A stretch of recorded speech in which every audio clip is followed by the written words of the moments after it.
What's good with YouTube? Back with another video. Alright guys, we're gonna get y'all an update. So I'm gonna take these wires and put them to the side. I know it's a little cold outside. I already done cut the mat flow, the air tank stuff, so I already gonna have it fit. Like I said, we got the heater core, we changed out yesterday. We're gonna put these two here, put the rest of the bolts on, and then do the same thing for that side. And hey, we're gonna be in the game. But this is what I want to show y'all. I made a video on my other channel, but I didn't do it on this channel. I'm gonna do it on this channel. So guys, y'all know about the steering stuff. For some reason, a lot of people tuning in and we running it up. So what we're gonna do, we're gonna show y'all what we did. So I already talked to him, got everything squared away, got everything situated. I told him, look, before you leave, I want this car to crank. So I said, look, I'm gonna put you a push start on here. And I'm gonna show y'all how to hook a push start on the car if you're trying to get the crank, if you got steering problems. All right, first thing first, on that starter right there, you're gonna have the big wire, your big bolt, small bolt, and your ground. You don't mess with your ground. You get a wire from the big side on the positive, you run it inside through the firewall. Get on that S wire, it's a little bitty wire on the starter. You run it to the inside. So now you got two wires running to the inside, right? Okay. So on the inside, you run that S wire, a little bit of wire to either one. You're gonna have two ports. You can run it on here or you can run it right here. So you're gonna run the S wire right here, boom. You're gonna run a big starter on the positive to this side. That way you can crank it, right? So it's basically like you get a screwdriver and you touching those two together anyway. So this the push start. So we're gonna push start that, and then once the car running, you're gonna ask yourself, damn, how you turn it off?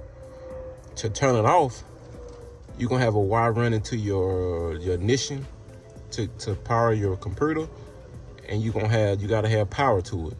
So I just jumped this off. I just jumped power, just running to the starter, and I ran it to the switch, and then I ran on the other side to the computer. So basically, when you crank the car up, and as the car running, you can't push those again because you're going to engage the starter again. So you got to have a cutoff switch. So the only way to cut it off is you cutting the computer off, which is going to cut the fuel pump off and everything. So the computer gonna cut off, the car gonna shut down, and the fuel pump gonna cut off. So that's how we doing it. And to crank it up, you gonna hit the switch to turn the fuel pump on, and it also turns the computer on, and then you push start it. So that's what I want to do. That's what I want to show y'all. After we got to talking, talking about the steering stuff, I just didn't want it to sit any longer. It didn't need to be, because I got customers trying to come. So I'm trying to really just get only one car to focus on. So I don't want to be sitting up. So like I said, with that being said, we just got the push start, stuff like that. All right. Another thing I did, I'm gonna show y'all too. I kind of rig it up. Y'all know the firewall on the cable, not the drive-by cable, but the throttle cable. I didn't mess with the original one because normally when I was doing it, the cable that I used wasn't compatible with the pedal. So I had to rig it on my other car. I had to rig it up, put zip ties and all that stuff. So I told myself, what ideal I can come up with. So I came up with a method. You're gonna keep your old one. Now you don't have to do this. I did this, but you don't have to. Now, this is the one I bought, and I kept my old one. And the only thing I do is put this between it, and I cut my cable, and I use this to tighten it up, this little thing here to tighten it up, so I can have throttle. And everything worked, all the throttle still worked. I already done tested it out. So I do have, I got this right now on the ground. So let y'all know, well, I don't wanna test it right now, but let me see. Okay, as y'all can see, I do have power. And I also put it on the fuel pump, and I turned the switch on, and the thing lit up, and it pops off. So that's a good thing. So we got that. So only thing we're gonna do later on, we supposed to be on this little frost freeze So only thing we're gonna do is put the fluid in, put the breather thing back on, hook that back up, hook the headers back up, and then under the car, he just brought the transmission mount yesterday. We done hooked the drive shaft up and everything. So we done did that, guys. We got the car jacked up on some tires. So only thing I gotta do next is man, my other keys at. Like I said, put the transmission mount on and just a little stuff, odds and ends. Really not a lot at all. I'm gonna talk to y'all real quick.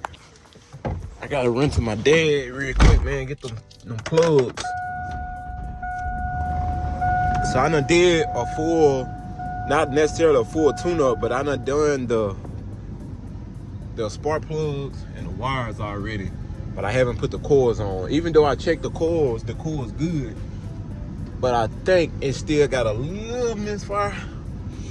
Just a little misfire. But this the truck I bought for $1,000. And I was telling myself I'm gonna flip it. I'm gonna try to post about 3,000. Even though I got a lot of miles on it. But if I can get 2,500 for it, I'll be good. It just need cleaning. So you gotta ask yourself, like, is I'm gonna keep it? I don't know yet, guys. I really want a truck, something like this, like an actual truck that pull my cars and have a bed on. Like I said, this vehicle, that's a big Suburban. You can travel and all that stuff. But the only thing about it, like I said, it's a lot of miles on it. But people were telling me the miles good, man. Long as you keep the oil change and stuff, all that stuff good. So the guys, when I bought the truck from, the lady said they always kept the oil change up. But right now it's too much oil in here. So I'm gonna do an oil change, but not now because it's cold. But right now we're gonna put some gas in here, get some change. My dad bought some new coils that'll fit this truck, but won't fit his truck. That'll work. So I'm gonna go buy them. Yeah, man, like I said, I paid $1,000 for the truck. I did, when I first bought it, it had a real misfire to it. But I think I made a video on the spark plug wires. I think the spark plug, but they were bad. So made a video on that, changing them out. Like I said, it run a whole lot better now. But the only thing I'm doing now just getting the coils. Like I said, I done checked these coils. All the coils was good. But sometimes it's better to just have new coils on there. That way, I'll just be lacking a oil change.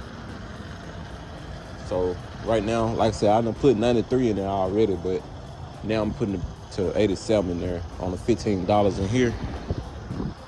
We done got the tag for it. We done got insurance on it.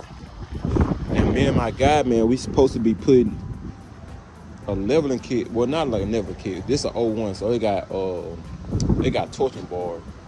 So what I was telling him, I said, man, I really want to lift my truck up. Damn, it's cold. He was telling me to do some 3-inch spindles in the front, but I said, man, I gotta do that back too, cause that back is real low. Like it's low even when I be putting my trailer on, or not even a car yet.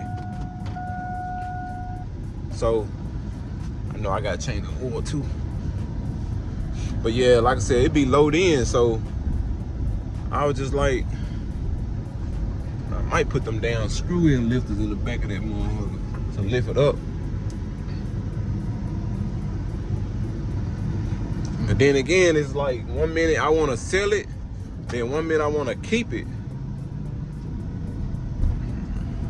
So I don't know, man. I'm still thinking. So I guess I'm gonna lift it first because it ain't number January, and I was gonna sell it around tax time. But shit, tax time gonna be about February, March. I say it's supposed to hit on February, so everybody's gonna be looking for a car around the end of February. So before February, like I said, I really want to we probably gonna put that 3-inch lift on the spindle, and we probably gonna just lift the back up as well. so the back gonna be up. And then later we might can find some decent tires, some little taller tires and stuff, put on here. It might bring the own truck out, you know what I'm saying? It might bring it out, make it look good. So everything else, man, good. You know, all the gauges and stuff work. Only thing I could say though, it's not blowing. It's blowing a little heat, but it's not as much as I need it. So I don't know. Me putting the radiator in here already, I don't know if, you know, it need a thermostat. The thermostat not opening up. It might be stuck open or stuck closed. That's what I believe. I believe that thermostat stuck closed and not letting that water circulate through the coolant like it's supposed to. That's what I believe. But we're gonna do that, guys. Once I do the oil change, I'm gonna go and put a new thermostat in here and go on and flood the system out, man. Make it do what it do. Like I said, it could be a good truck. Just gotta get the flaws out of it, bring it back to life, man, and go from there. So y'all let me know on the box Chevy. Oh yeah. So on the box Chevy as well, I forgot what type of motor came out. I think it was a 350 or a 700. But we done put the 4L80, so the 4L60. So the drive shaft do work. I done both the drive shaft, hooked it up, and his cross member, I don't know necessarily if it's gonna work, but I put it on there yesterday, so you might have to drill a hole to make it work. The cross member, the factory might not bolt up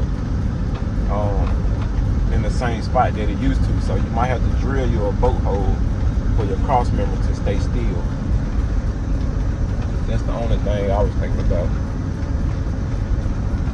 This damn thermostat, this motherfucker jumping from up and down a while ago. It wasn't right there at first. That mother was jumping. That's crazy. That's probably why though. It's probably, I believe that damn thing. See, it just dropped. I believe that damn thermostat probably be stuck closed. And that's be happening in trucks, man. They'll stay closed or something. So we're gonna figure it out there, man. Get the kinks out of it. I don't want to sell this vehicle to somebody and knowing they have that. I want to do the right thing. You know what I'm saying? I want to get it fixed, get that shit working. I just want to do the right thing. You know what I'm saying? So yeah, man. Y'all definitely stay tuned. Thank y'all for watching. Subscribe. Like I said, we run the channel, we run the view. We already at 700 subscribers. We almost at 1,000. But to be monetized, you got to get at least 500 subscribers and at least 3,000 watch time. So we trying to run this watch time up because we trying to get monetized off this channel. So this channel, guys, is strictly supposed to be dealing with LS swaps and stuff like that. So like I said, y'all comment below if y'all got any questions, man. Thank y'all for watching, man. We out.